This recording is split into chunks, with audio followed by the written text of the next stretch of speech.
이번에 4월 27일 금요일 날 판문점에서 세계사에 없는 엄청난 모든 세계 이목을 집중시키는 문재인 대통령과 김정은 지도자가 북한 군부와 당을 대표하는 사람 다 데려오고 또 청와대에 핵심 모든 사람들이 다 가고 판문점에서 회의하는 모습과 판문점 선언을 보는 저는 한편으로는 참 감격스럽고 한편으로는 참 걱정도 되고, 이게 북한이 또 쇼를 하는 것은 아닌가, 아니면 진짜 하나님이 우리가 오랫동안 기도한 대로 민족의 봄이 오며 북한이 열려질 것인가 하는 문제로 가슴이 설렜어요. 또 제 개인적으로는 1976년도에 군생활을 할 때 판문점 도끼 만행 사건이 벌어져가 미군 장교 2명을 북한군 30여 명이 도끼로 살해한 사건 때문에 아침에 부대에서 정군 비상령이 걸려서 육군 병장 때인데, 저는 연병장에 완전 군장 내려가니까 실탄 배부하면서 소대장, 중대장 전부 정위치 모든 부대가 이동 준비해서 어차하면 전쟁이 벌어질 그런 상황을 경험했던 제 입장에서 볼 때는 만감이 교체하는 모습으로 지켜보았습니다. 마냥 너무 좋아할 문제는 아닌 것 같아. 그러나 반드시 또한 가야 될 길인 것 같아. 두 가지가 만감이 교차하니까 참 쳐다보고 있으니, 북한이 우리가 잘 아는 대로 핵 폐기라는 명문화를 했다. 너무너무 좋아하는데 반대로 이야기하면 미국은 이제까지 한 번도 북한이 핵 보유국이라는 걸 인정을 안 했는데 명문화함으로 북한이 전 세계에 핵무기를 가지고 있다는 걸 명문화시켜버린 거예요. 그렇죠.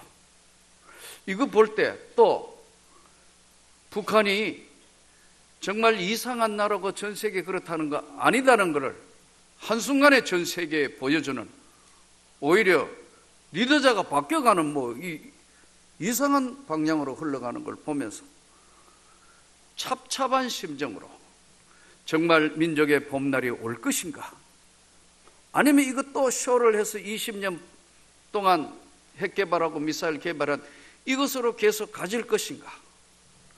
앞으로 이제 미국이 우리의 생명줄을 미국이 붙들고 과연 트럼프가 이거를 어떻게 해결할 것인가. 미국은 이번에도 보니까 CVID 그 내용을 해석을 해보니까 완전하고 검증 가능하며 되돌이킬 수 없는 비핵화, 요거를 불가역적인, 이렇게 해석을 했더라고요. 그러니까 다시는 핵무기 어떻게 할 수 없도록 완전히 폐기하고 모든 만들어 놓은 것도 다 폐기한다?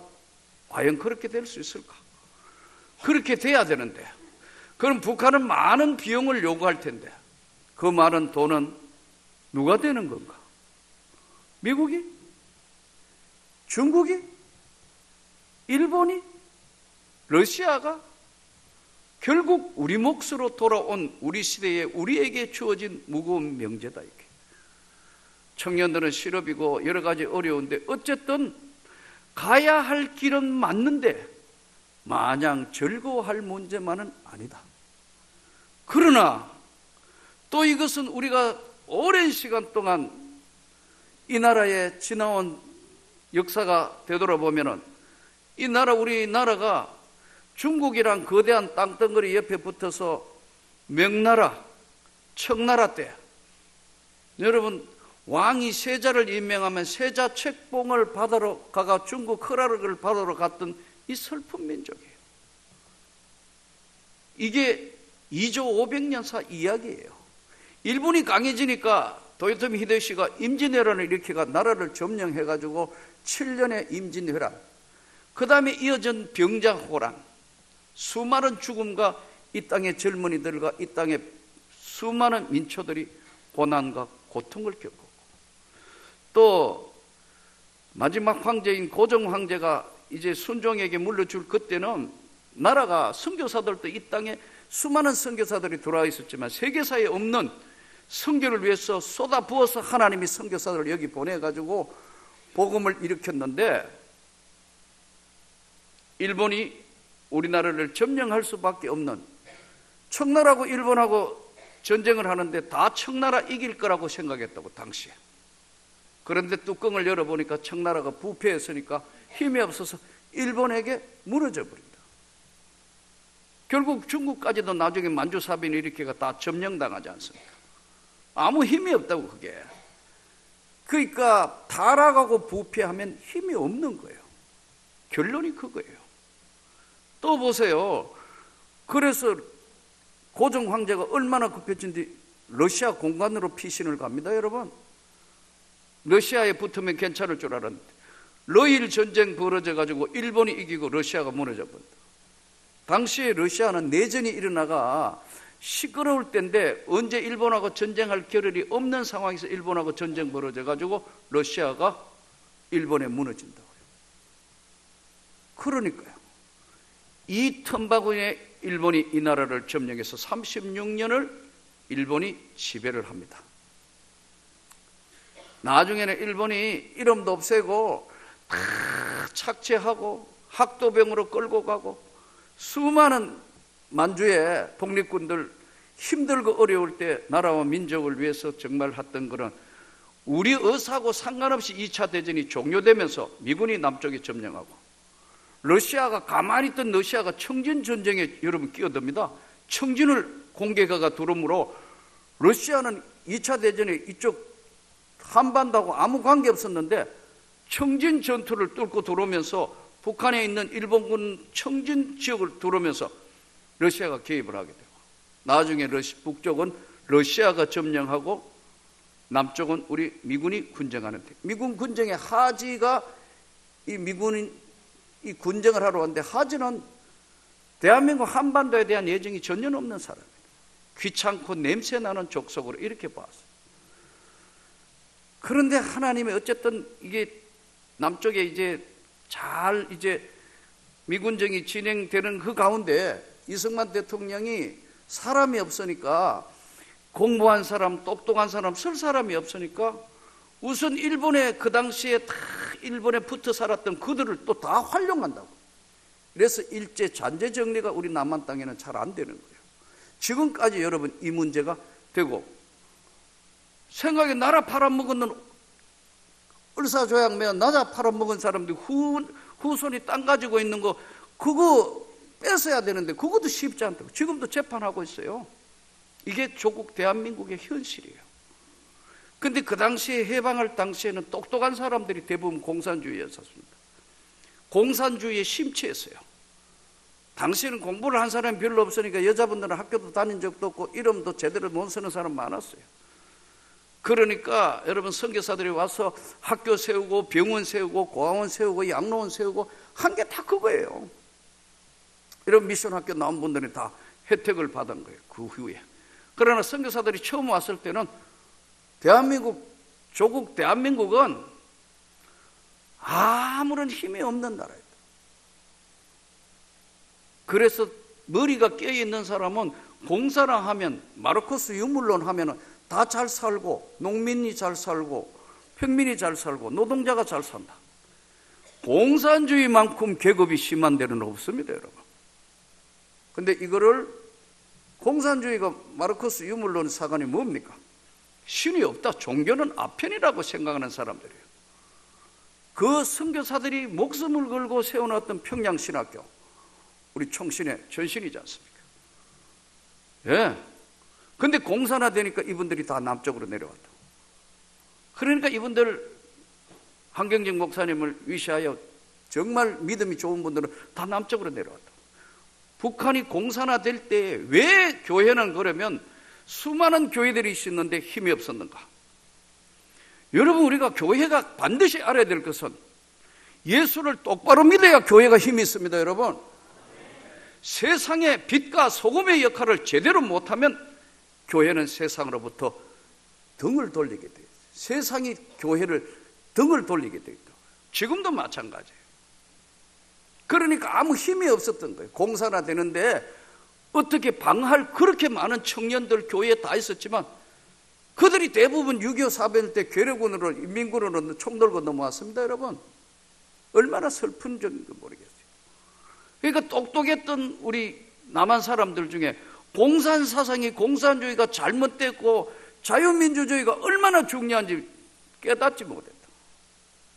그래서 거기 있던 뭐 여윤영이라든가 이런 사람들 전부 애가 공사나 덜렁덜렁 하다가 남쪽에 이런 많은 사건 벌어지고, 저 북쪽에 38선을 중심으로 해서 소련과 미군이 우리하고 아무 관계없이 모스크바 회의에서 38선 그어버렸어요.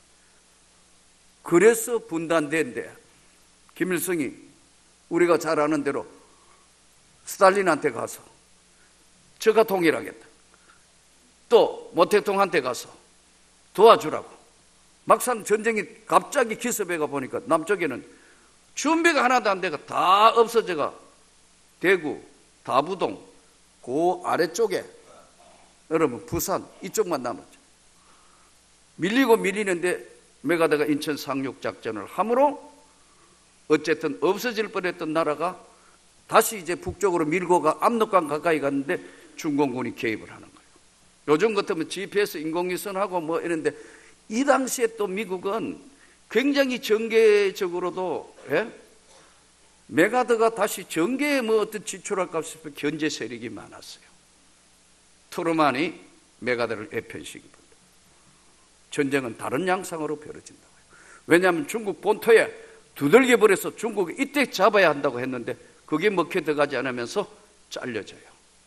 그러니까 전쟁은 다른 양상으로 벌어지는데 중공군 최고사령관 팽덕회가 다시 서울을 밀고 내려와가 밀려가지고 평택 좀 있는데 그때 6.25 전쟁사를 보면 계속해서 팽덕회가 밀어붙였으면 어쩌면 우리 남한이 다시 손들고 미군은 철수했을지 몰라요. 그런데 그 짧은 시간 재편성할 수 있는 기간이 왜 팽덕회가 계속 밀어붙여야 되지? 안 밀어붙인지 그거는 지금도 6.25 전쟁의 미스테리예요. 어쨌든 하나님이 보호하셔서 우리 민족이 이제 분단 국가가 되었고 수많은 일들 일어나고 여기까지 왔는데 이제 정말 판문점 선언이 과연 민족의 봄이 올 것인가? 20년 속였던 저들의 모습이 아니고 이번에는 진짜 북한이 개방 개화가 될 것인가?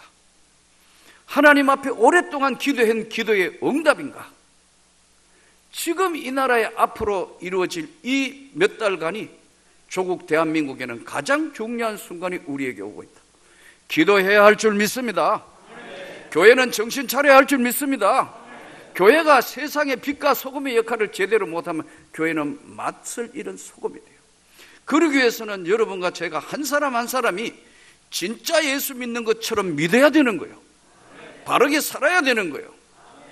우리 삶이 우리 민족과 교회가 하나님의 뜻과 하나님의 마음을 잘 헤아릴 때만 저는 하나님이 동서독 통일한 것처럼 하나님이 복을 주실 줄 믿습니다. 저 북녘 땅에 굶주린 동포가 무슨 죄가 있습니까? 군부와 그들이 호전적인 집단이 문제지 저 북한 주민들은 미워해야 할 대상은 아니고 역시 우리 혈육이라. 근데 지금까지 맨날 죽이니 살리니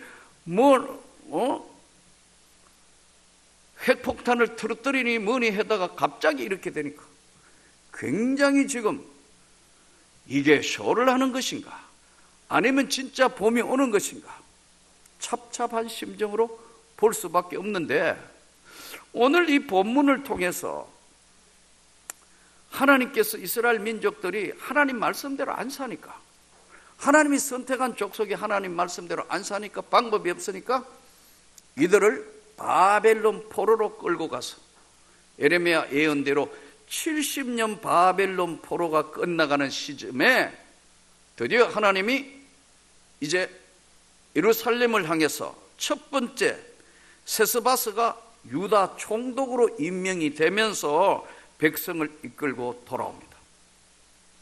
70년 바벨론 포로에 끝나기 전에 50년째 때부터 하나님이 이제 그들에게 예루살렘으로 돌아가라고 명령을 내립니다. 그래서 이들이 세스바스는 사실은 유다 총독이 될 수 없는데 총독이 되어서 돌아오면서 와가 보니까 성전이 불탔다.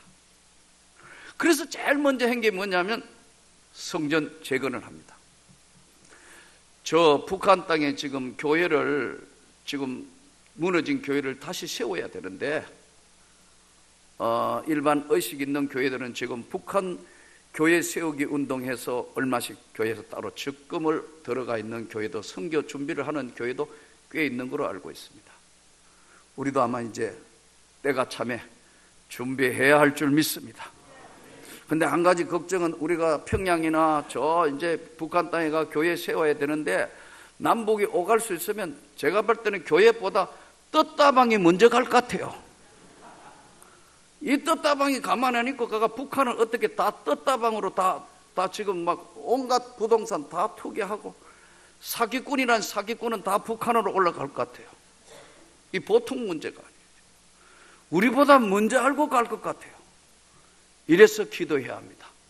이게 이달 주면 탈북에서 오신 분들 이야기 들어보면 남한에 와가 열심히 벌어 모아놨는 거 몇 천만 원 잠 안 자고 일해가 있는 사기꾼들이 다 썩 해버리고, 그래서 몇 번 상담해 보니까 참 너무 마음이 아파요. 이 사기꾼들이 북한으로 밀려갈 텐데 이거 보통 문제가 아니다. 이것도 기도해야 할 줄 믿습니다. 교회도 준비해야 되고 하는데 하나님이 신기하게 세스바스를 먼저 오게 하고 두 번째 하나님이 이제 준비를 하는데 에스라를 보내서, 에스라가 오늘 성경에 나오는 학사 겸 제사장입니다. 우리로 이야기하면 교수, 아주 명석한 교수에 해당하는 학사 겸 제사장.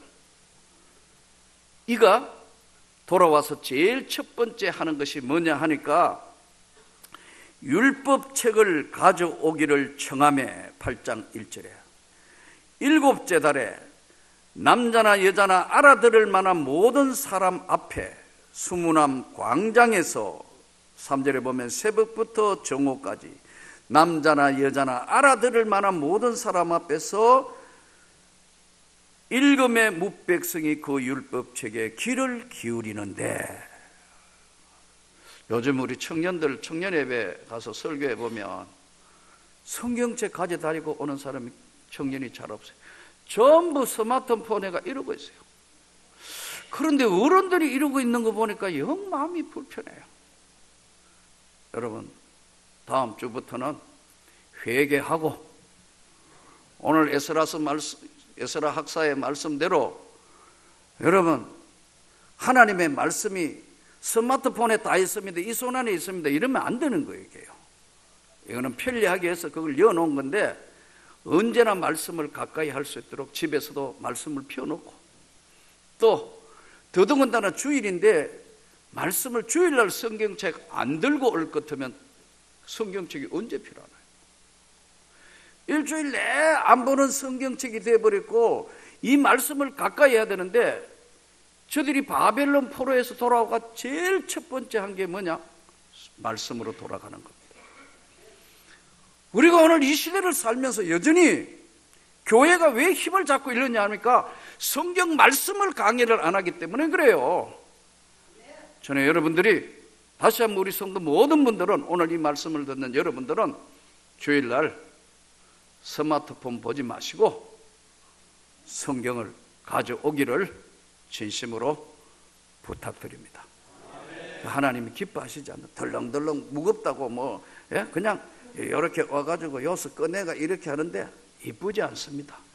청년은 봐줄 수 있는데 좀 그래도 나이 드신 분이 뭘 지금 이러고 하나님 말씀 피워놓고 말씀드려야 됩니다. 제일 첫 번째 확인한 것이 전부 성경으로 돌아가자였습니다. 이 성경을 읽어주니까 저들이 막 울면서 회개해요. 두 번째, 6절, 5절 6절을 에스라가 모든 백성 위에 서서 그들 목전에 책을 펴니 책을 펼 때 모든 백성이 일었으니라. 에스라가 위대하신 하나님 여호와를 송축하며 모든 백성이 손을 들고 아멘 아멘하고 응답하고 몸을 굽혀 얼굴을 땅에 대고 여호와께 경배하니라. 잃어버린 70년, 타향살이, 타국살이, 내일을 알 수 없는 슬픈 인생, 가진 것 다 뺏기고 몸은 노예처럼 살았던 그 삶을 하나님이 죄와 사망으로부터 구원해 주신 예수님이 오늘 우리 민족에게 새로운 봄이 오게 하시는 것처럼 저와 여러분이 다시 한번 오늘 하나님의 말씀 듣는 저와 여러분의 하나님 성도들은 말씀 앞으로 다시 돌아가야 합니다. 그것만이 유일한 한국교회와 민족 앞에 새로운 삶을, 새로운 그림을 그릴 수 있는 것은 그것밖에 없어요. 얼마나 이들이 잃어버린 신앙을 다시 되찾으니까 형식적으로 믿었거든요. 조상이 믿었고 뭐 다 이름도 믿는 자 이름을 다 적고 그랬는데 껍데기 신앙이다가 바벨론 포로에 70년 끌려가서 처절한 인생 경험을 하고 다시 돌아와서 첫 번째 한 것은 성전 재건, 두 번째는 성경 말씀 읽고 저들이 그냥 아니고 하나님 말씀 읽으니까 다 일어서서 새벽부터 정오까지 일어서서 말씀을 들었다. 그것도 모자라서 하나님 말씀을 봉독하고 읽고, 에스라는 교수였으니까 학사였으니까 말씀을 잘 해석을 해주니까 맞습니다. 하나님, 우리가 잘못해서 우리 민족이 하나님 앞에 우리가 잘못해서 했기 때문에 회개합니다. 용서하십시오. 다 회개하고 하나님 앞에 저들이 모두가 아멘 아멘 하더라. 그리고 그 하나님 앞에 다 머리 숙여 엎드려 경배했다. 이게 무슨 말씀이죠? 신앙생활이 여러분 형식화되면 신앙생활만큼 못한 게 없습니다. 껍데기는 크리스찬인데 진짜 하나님의 사람으로 살아야 되는 삶이 없고, 그것보다 확신이 없다고 보니까 본인이 기도하고도 기도에 대한 확신이 없어요. 여러분, 우리가 어떤 사람을 미워하거나 막 정오해봐요. 은혜는 한순간에 없어지는 거예요. 하나님의 말씀을 계속해서 가까이 하지 않으면 말씀은 지워지는 거예요, 머릿속에서. 그러므로 이 성경 말씀이 유일무이한 하나님의 말씀으로 믿고 말씀대로 살도록 노력하고 가까이 하면서 하나님 앞에 진심으로 기도하니까 예레미야 예언대로 70년간 없어졌다가 다시 돌아오게 하고, 그리고 나중에 예수님 십자가에 못 박고 난 뒤에 2000년 동안 나라가 없어져 버립니다. 오늘 또 주의 말씀을 들으며 우리는 이 땅에 살면서 하나님의 나라를 만들어 가야 되는 사람이고, 죽어서는 하나님의 나라에 써야 되는 사람이기 때문에 분명한 확신을 가지고 성경으로 돌아가기를 축복합니다. 한국 강단이 자꾸 뭐 이상한 것으로 채워지니까 문제가 많은데 말씀으로 돌아가요. 특히 오늘 이 보수교단인 이 대한예수교장 내 우리 교단은 성경이 유일무이한 하나님의 말씀이라고 믿습니다. 이게 흐트러지면 다 무너지는 거예요. 또 성경이 유일무이한 하나님의 말씀이라고 믿었으면 제자의 삶을 따라야 돼요. 예수님의 제자답게 살도록 노력도 해야 된다. 그거 안 하면 입만 무성한 무화과가 되는 거예요. 구원의 조건은 아니지만 진짜 구원받은 하나님의 백성은 생명책에 기록된 하나님의 사람이면 바로 빛과 소금의 역할을 살도록 노력을 하게 돼 있다는 거예요.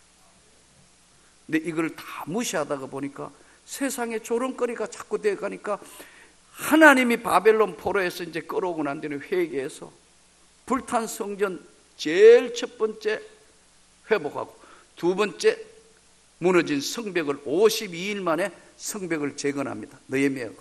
느헤미야는 사실은 편안하게 살 수 있는데, 그는 술관원이었기 때문에 편안하게 살 수 있는데 그걸 다 뒤로 하고 예루살렘 총독이 되어서 할 때, 그때 하나님이 에스라, 느헤미야, 한 사람은 학사고 제사장이고 느헤미야, 그리고 선지자는 학개, 스가랴 선지자가 하나님이 보내셔서 하나님의 나라를 회복하게 하는 겁니다. 오늘 또 합력하여 선을 이루시는 하나님이 저와 여러분의 가정뿐만 아니라 또 우리 교회뿐만 아니라 이 민족에게 세범이 오도록 그 백성들이 하나님의 말씀을 듣고 다 우니라.